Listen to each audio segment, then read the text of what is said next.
Hi ಎಲ್ಲರಿಗೂ ನಮಸ್ಕಾರ. Welcome to master trading. So ಇವತ್ತೊಂದು ಸೆಷನಲ್ಲಿ ನಾನು ಝೀರೋ ಟು ಹೀರೋ ಅಂತ ಕಾನ್ಸೆಪ್ಟ್ ಇದೆ ಅಲ್ವಾ, ಅದನ್ನು ಕವರ್ ಮಾಡ್ತಾ ಇದ್ದೀನಿ. ಸೊ ತುಂಬ ವಿಡಿಯೋಸ್ ಎಲ್ಲ ಹಾಕ್ತಾ ಇರ್ತಾರೆ, ಮತ್ತು ಟಿಪ್ಸ್ ಕೊಡೋರು ಕೂಡ ಆ, ಪ್ರತಿ ಎಕ್ಸ್ಪೈರಿ ಟೈಮಲ್ಲೂ how to become zero to hero ಅಂತ ಕಾನ್ಸೆಪ್ಟ್ ಹೇಳಿ ಟಿಪ್ಸ್ ಕೊಡ್ತಾರೆ. ಓಕೆ, ಸೊ ಅದ್ರ ಬಗ್ಗೆ ನಾನಿಲ್ಲಿ ವಿವರಿಸ್ತಾ ಇದ್ದೀನಿ. ಸೊ ನಿಮಗೆ ಒಂದು ಸತಿ ನಿಫ್ಟಿ ಏನಾಗುತ್ತೆ ಅಂತಂದ್ರೆ 1,000 ಇರೋ ವ್ಯಾಲ್ಯೂ 10,000 ಆಗ್ಬೋದು, 15,000 ಆಗ್ಬೋದು, ಇಲ್ಲ 20,000 ಆಗ್ಬೋದು. ಅದು ಎಕ್ಸ್ಪೈರಿ ದಿವಸ. ಸೊ ಇದನ್ನ ನೀವು ಗಮನಿಸಿದ್ದೀರಾ?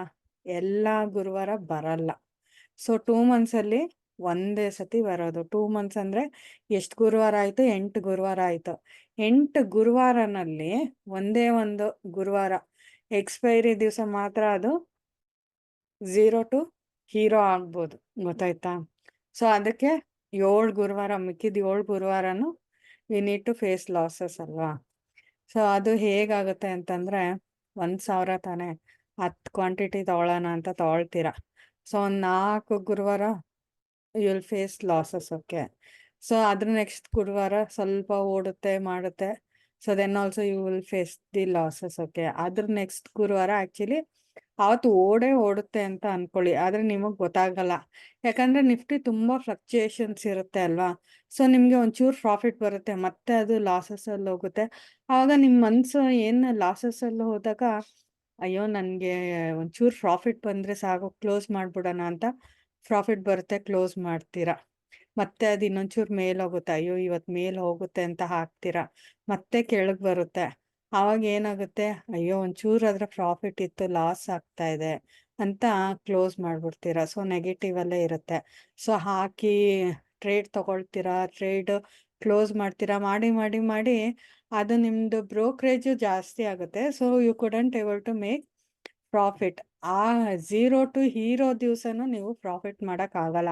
ಮತ್ತೆ ನಿಮ್ಮ ಮನ್ಸು ಕೇಳಲ್ಲ. ಮತ್ತೆ ಇನ್ನೂ 4 ಗುರುವಾರ, 3 ಅಥವಾ 4 ಗುರುವಾರ ಮಿಕ್ಕಿರುತ್ತಲ್ವ, ಸೊ ಆವಾಗೂ ಟ್ರೇಡ್ ತೊಗೊಳ್ತೀರಾ, ಆವಾಗೂ ಲಾಸಸ್ ಆಗುತ್ತೆ. ಸೊ 70,000-80,000 ಹಾಗೆ ಹೋಗುತ್ತೆ. ಅಂದರೆ ನೀವು ಒಂದು 10 ಕ್ವಾಂಟಿಟಿ ತೊಗೊಂಡ್ರು 70,000-80,000 ಹೋಗೇ ಹೋಗುತ್ತೆ ಅಲ್ವಾ. ಸೊ ಅದ್ರ ಬದಲು ಅನಾಲಿಸಿಸ್ ಮಾಡಿಬಿಟ್ಟು ಈ ವೀಕ್ ಎಕ್ಸ್ಪೈರಿ ಹಾಕ್ಬಿಡಿ. ಯಾಕೆ ಗೊತ್ತಾ? ಒಂದು ಟೆಂಪ್ಟ್ ಆಗುತ್ತೆ. ಈ ವೀಕ್ ಎಕ್ಸ್ಪೈರಿ ಅಂದರೆ ಕಮ್ಮಿ ಬೆಲೆನಲ್ಲಿ ಆಪ್ಷನ್ ಸಿಗುತ್ತೆ, ಮತ್ತು ಒಂಚೂರು ಮೂಮೆಂಟ್ಗೂ ಜಾಸ್ತಿ ಪ್ರಾಫಿಟ್ ಕೊಡ್ತಾರೆ. ಆದರೆ ಪ್ರಾಫಿಟ್ ಗ್ಯಾರಂಟಿ ಇರಲ್ಲ ಅಲ್ವಾ. ಸೊ 2 ಮಂತ್ಸಲ್ಲಿ ಒಂದೇ ಸತಿ ಬರುತ್ತೆ.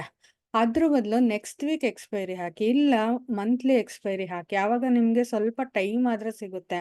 ನಿಮ್ಮ ಅನಾಲಿಸಿಸ್ ಸರಿ ಇಲ್ಲ ಅಂತಂದ್ರು ಸ್ವಲ್ಪ ಆದರೆ ನಿಮಗೆ ಕ್ಯಾಪಿಟಲ್ ಉಳಿಸ್ಕೋಬೋದಲ್ವಾ. ಅಥವಾ ಸ್ವಲ್ಪ ಲಾಸಸ್ಸಲ್ಲಾದ್ರೆ ನೀವು ಕ್ಲೋಸ್ ಮಾಡ್ಬೋದು ಟ್ರೇಡ್. ಓಕೆ, ಅದಕ್ಕೆ ಯಾವಾಗಲೂ ಅನಾಲಿಸಿಸ್ ಮಾಡಿ.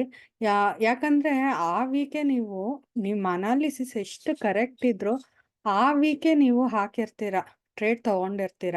ಸೊ ಆವಾಗ ಏನಾಗುತ್ತೆ, ಡಿ ಕೆ ಆಗುತ್ತೆ. ಡಿ ಕೆ ಆದರೆ ಏನಾಗುತ್ತೆ, ನಿಮ್ಮ ಎಫರ್ಟು ಹೋಗುತ್ತೆ, ಹಣನೂ ಝೀರೋ ಆಗುತ್ತೆ.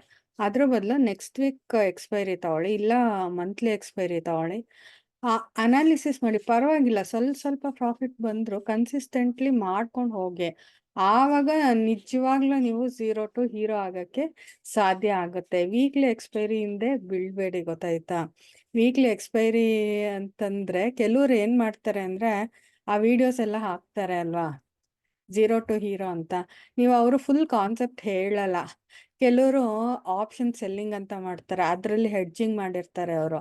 ಸೊ ಲಾಸ್ ಆದರೂ ಅವ್ರಿಗೆ ಒಂದು 10 or 20% ಲಾಸ್ ಆಗಿರುತ್ತೆ. ಇಲ್ಲಾಂದರೆ ಇನ್ನೂ ಕೆಲವು ಟ್ರೇಡರ್ಸ್ ನೋಡಿದ್ದೀರಾ, ಫ್ಯೂಚರ್ಸಲ್ಲಿ ಹಾಕ್ತಾರೆ, ಫ್ಯೂಚರ್ಸಲ್ಲಿ ನಿಫ್ಟಿ ತಗೊಳ್ತಾರೆ, ಆರ್ ನೆಕ್ಸ್ಟ್ ಮಂತ್ ಎಕ್ಸ್ಪೈರಿ ತೊಗೊಂಡಿರ್ತಾರೆ. ಗೊತ್ತಾಯ್ತಾ? ಅದೆಲ್ಲ ನೀವು ಅವ್ರು ಯಾರು ಹೇಳಲ್ಲ, ಆದರೆ ನೀವು ಇದೆಲ್ಲ ಗಮನಿಸ್ಬೇಕು. ಇಲ್ಲಾಂದರೆ ಸುಮ್ಮನೆ ಹಣ ಕಳ್ಕೊಳ್ತಾ ಇರ್ತೀರ. ಓಕೆ, ಸೊ ನೀವು ನಿಜವಾಗ್ಲೂ ನಿಫ್ಟಿ ಅಥವಾ ಬ್ಯಾಂಕ್ ನಿಫ್ಟಿನಲ್ಲೇ ಮಾಡಬೇಕು ಅಂದರೆ ಬೇರೆ ಸ್ಟಾಕ್ಸ್ ಎಲ್ಲ ಮಾಡ್ತೀರಲ್ವ, ಅದೇ ಥರ ಮಾಡಿ. ಮಂತ್ಲಿ ಎಕ್ಸ್ಪೈರಿ ತೊಗೊಳ್ಳಿ, ಮಂತ್ಲಿ ಎಕ್ಸ್ಪೈರಿ ತೊಗೊಂಡು ಟ್ರೇಡ್ ಮಾಡಿ, ಕನ್ಸಿಸ್ಟೆಂಟ್ ಪ್ರಾಫಿಟ್ ಮಾಡಿ, ವಿನ್ ಆಗಿ, ಸಕ್ಸಸ್ ಆಗಿ. ಸೊ ನಿಮಗೆ ನನ್ನ ವೀಡಿಯೋಸ್ ಎಲ್ಲ ಇಷ್ಟ ಆಯಿತು ಅಂದರೆ ಲೈಕ್ ಮಾಡಿ, ಸಬ್ಸ್ಕ್ರೈಬ್ ಮಾಡ್ಕೊಳ್ಳಿ. Thank you.